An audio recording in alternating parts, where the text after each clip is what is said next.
I'd say, hi, I'm Shane.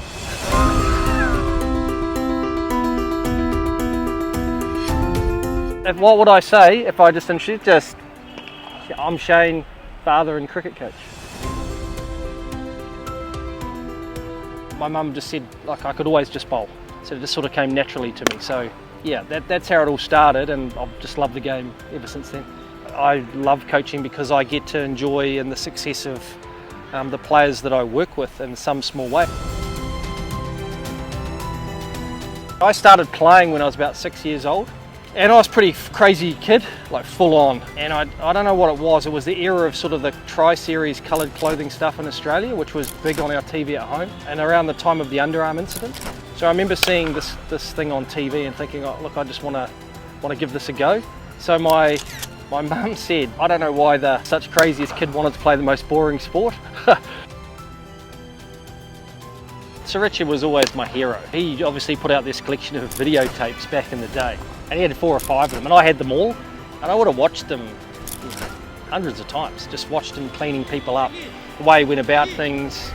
So I just enjoyed watching fast bowling, and that's just what I wanted to do. So what I learned is it's actually really hard, but there was something quite fun about it when you could feel like people were a little bit intimidated by it. I'm a pretty direct guy and pretty black and white, and one of my things I've had to work on for my coaching is just to operate a little bit more in grey and just to chill out. Rahul might tell you I'm not that chilled out still. I think a coach's job is to help a player get better, to perhaps reach potential that they didn't see. I think that's what I managed to do for myself. I never saw it, so it's like encouraging them to get out of their comfort zone, to take risks, to be okay that they've got that backing and support if they do that. That I care about them, but I'm going to be direct and honest. Yeah, and I think players respect that.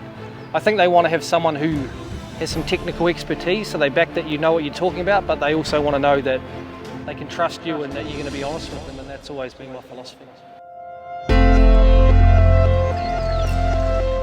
Yeah, I remember walking out onto this ground. I'd never been here the first time I played for KKR. I remember the stand over there being missing. I opened the bowling. I'd got on the plane the day before, bowled to Matt Hayden, bowled 2 balls that went past the outside edge, and they started shouting Bondy, and I thought, wow, this is pretty spectacular.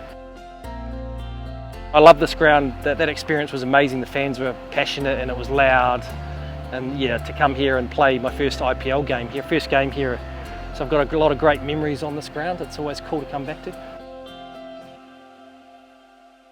Yeah, I'm nearly 50, but I still feel like I'm sort of 22 when I'm hanging around all these young guys and making stupid jokes. 19-year-old Quinner, you know, and then you've got 30-year-old Sandy. There's a real mixed bag amongst the team. I'm really lucky in this group. I've got a really hard-working group of bowlers who work ethic hasn't been a problem. We've pushed a lot of very good teams close. You know, we lost 3 games where we played 35 overs of really good cricket and didn't get across the line. Sometimes as a group that's pretty young, you've got to go through those experiences to realise what it takes to come out the other side. You know, sometimes you look at the figures on the board and I think Akash in the last game had 4 overs for 38. But actually I was really pleased for him, bowled really well. So the stats only are some indication of how they bowl, sometimes not the full indication. So we talk about go out, try and do the game plan. If you do it and you get hit, it's okay. I've been around IPL a long time now. Sometimes there's no rhyme nor reason. You know, you look at your team and a couple of guys play really well. You win the games that you should win, you pinch a couple that you shouldn't. And we haven't been as good as we needed to be this year. I think that's pretty clear. But again, like I said, you've got to have a short memory, take the lessons, and then next year bring that same energy and intensity and see what happens.